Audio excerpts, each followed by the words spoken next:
Have you ever wondered why some decisions feel rock solid one moment and the next, you're kicking yourself over a silly mistake? Like buying something impulsively online or firing off a heated reply to an email you later regret? What if an AI could quietly observe your habits, not to judge or control you, but to point out exactly where your brain tends to falter? We're talking about those hidden cognitive weak spots, places where your attention drifts, your memory gets foggy, or your impulses take the wheel. It's not science fiction.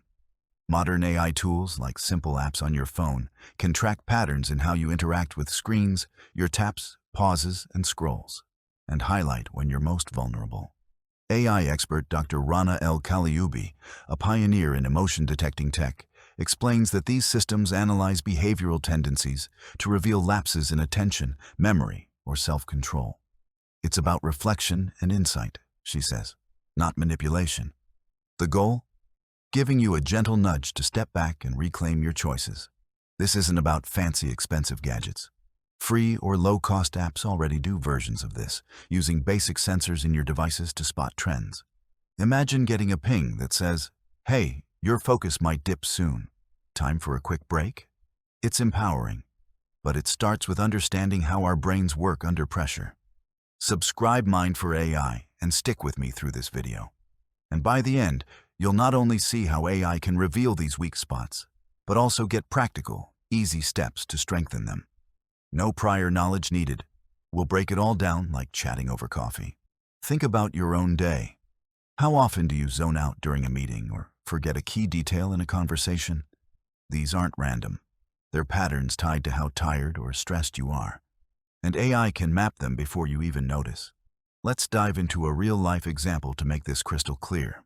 Let me introduce you to Jordan, a 29-year-old data analyst living in a bustling part of London. His flat is typical for a young professional. A small desk piled with notebooks, a windowsill dotted with half-empty coffee cups, and the constant hum of traffic outside. Jordan's job involves crunching numbers all day, spreadsheets that never end, virtual meetings that blend into one another, and deadlines that always seem to creep up faster than expected. He's sharp, analytical, and prides himself on staying organized. But lately, the weeks have felt relentless.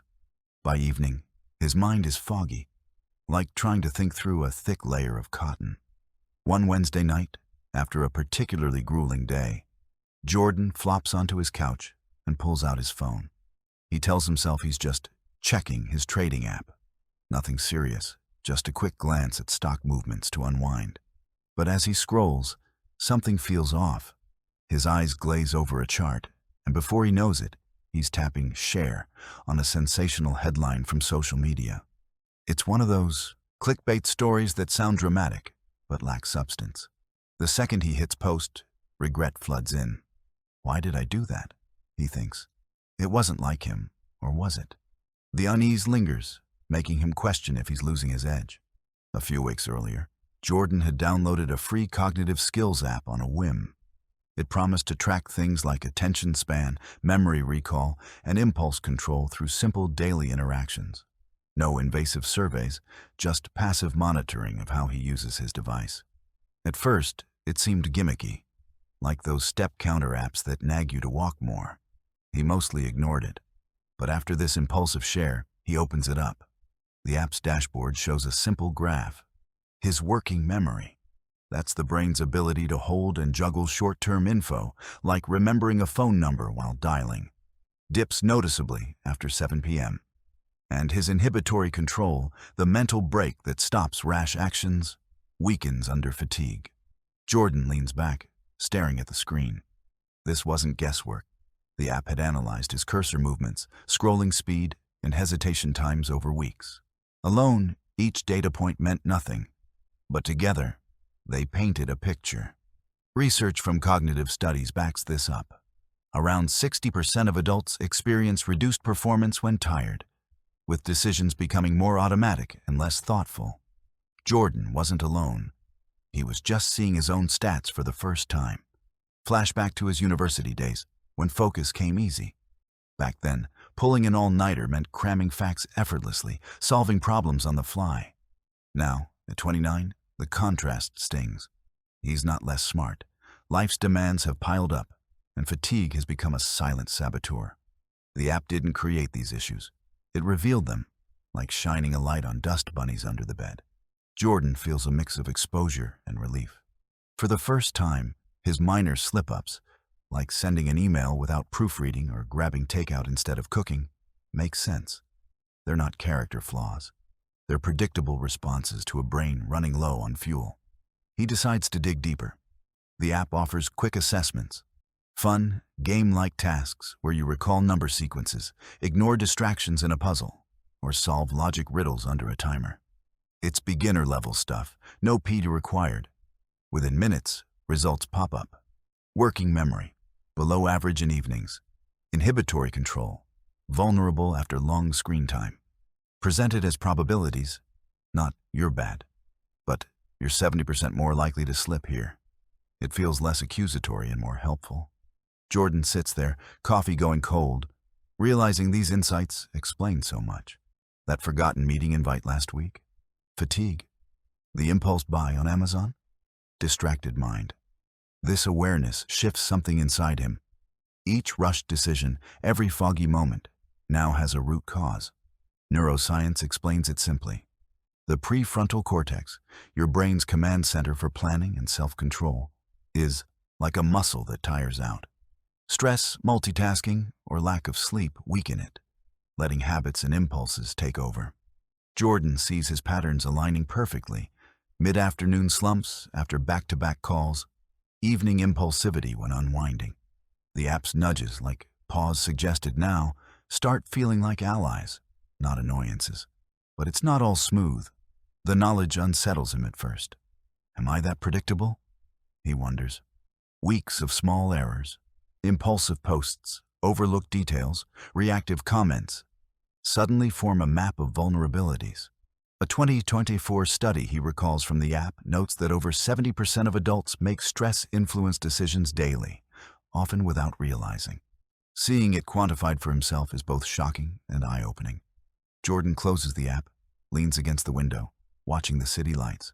The hum outside mirrors his racing thoughts. Awareness is powerful. But what now? Can he really change these ingrained tendencies? The next morning, Jordan wakes with that lingering unease. But curiosity wins out. He tests the app's prediction. It flags a potential attention dip around lunch. Sure enough, during a team call, his mind wanders to weekend plans. Instead of zoning out, he jots a quick note and refocuses. Small victory. No big fanfare, just a quiet, got it right moment. This is where the magic happens. AI spots the pattern, but you choose the response. Have you experienced that? A day where everything flows versus one where it's all stumbles? Those are your cognitive skills in action. Attention, locking onto tasks without drifting.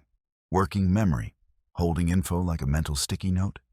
And inhibitory control, hitting pause on knee-jerk reactions. When they're strong, life feels effortless.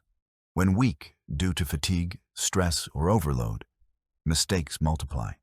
Jordan realizes his weak spots aren't permanent. They're tendencies he can anticipate and adjust for. The tension peaks when he faces a real test. A high-stakes email to his boss about a project delay. The app pings, impulse control low, review before send. He almost ignores it, feeling the familiar urge to hit send and move on. But he pauses, reads it twice, and catches a typo that could have embarrassed him. Relief washes over. Awareness alone didn't fix it. Acting on the insight did. Studies show this works. Just noticing patterns can boost performance by 20 to 30%, as it recruits your brain's higher functions to override autopilot. Jordan reflects on broader implications. Social media algorithms already nudge us based on habits. Why not use similar tech for self-improvement? It's not invasive if you opt in. The app doesn't know his thoughts or intentions, it just crunches anonymous data. This realization flips his anxiety to empowerment. I'm not at the mercy of my brain, he thinks. I can steer it. The quiet tension of predictability dissolves into possibility. What if he structures his day around these insights? Schedules creative work for mornings, routine tasks for afternoons. The spark of control ignites. Okay, let's get practical. You don't need Jordan's exact app. Start with free tools like Focus a Will or even built-in phone features like screen time trackers. The key is turning insights into habits. Here are 3 beginner-friendly strategies, explained step by step, with why they work and how to try them today. First up, build awareness. This is your foundation. Start by tracking when you feel off, maybe after lunch when coffee wears off, or evenings when scrolling turns endless. Use a simple note in your phone. Time, 3 p.m. Felt foggy during email. Or download a free app like Duolingo for brain games that log patterns without effort. Why does this help? Awareness lights up your prefrontal cortex, creating space between impulse and action. Neuroscience shows even brief noticing reduces errors by engaging metacognition, your brain's self-monitoring system. Take it further. Set a daily reflection. At bedtime, ask, when did my attention slip today? What triggered it? Over a week, patterns emerge, like mine do after skipping breakfast. No judgment, just observation. If AI appeals, apps like Reflectly use journaling with gentle prompts. The goal? Predict slips before they happen, turning oops into got it. Second strategy. Design your environment. Your surroundings shape your brain more than you think. Minimize distractions. Silence notifications during deep work, create a focus zone with plants or soft lighting, and schedule breaks every 90 minutes. Analogy. Your mind is a garden. Clutter, like open tabs, chokes the flowers, your focus. Cognitive science confirms this. A tidy space boosts attention by 15 to 20% as it reduces mental load. Apply it practically. If memory is your weak spot, use checklists for tasks. For impulses, place your phone in another room during meals. Time your day wisely. Tackle memory-heavy stuff, like learning names, in the morning when your prefrontal battery is full. Apps can help. Forest gamifies focus by growing virtual trees if you stay on task. Jordan tried this, moved his trading app to a separate folder, and saw fewer rash clicks. Small tweaks, big shifts.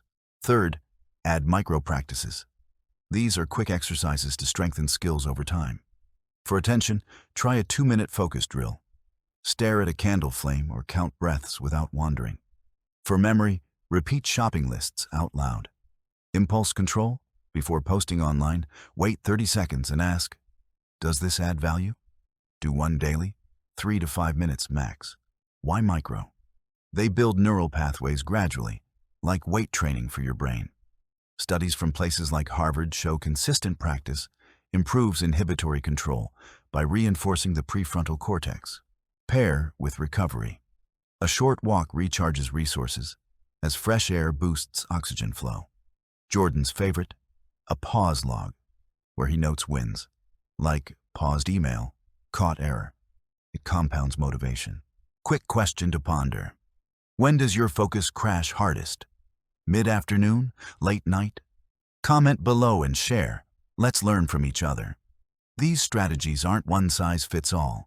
Experiment and adjust. Start with one today and track progress. Over weeks, you'll notice fewer lapses, clearer thinking, and more intentional days. Jordan's journey shows us that AI isn't here to expose us. It's a tool to illuminate paths we might miss. By spotting cognitive weak spots early, we gain the upper hand. Remember, your brain's tendencies are human, not hopeless. With awareness, smart setups, and tiny practices, you can turn vulnerabilities into strengths. If this hit home, like the video, it really helps spread these ideas. Drop a comment. What's your biggest cognitive weak spot, and which strategy will you try first? If you're into more on AI and the mind, subscribe for weekly insights. Thanks for joining me. Go reclaim your brain today.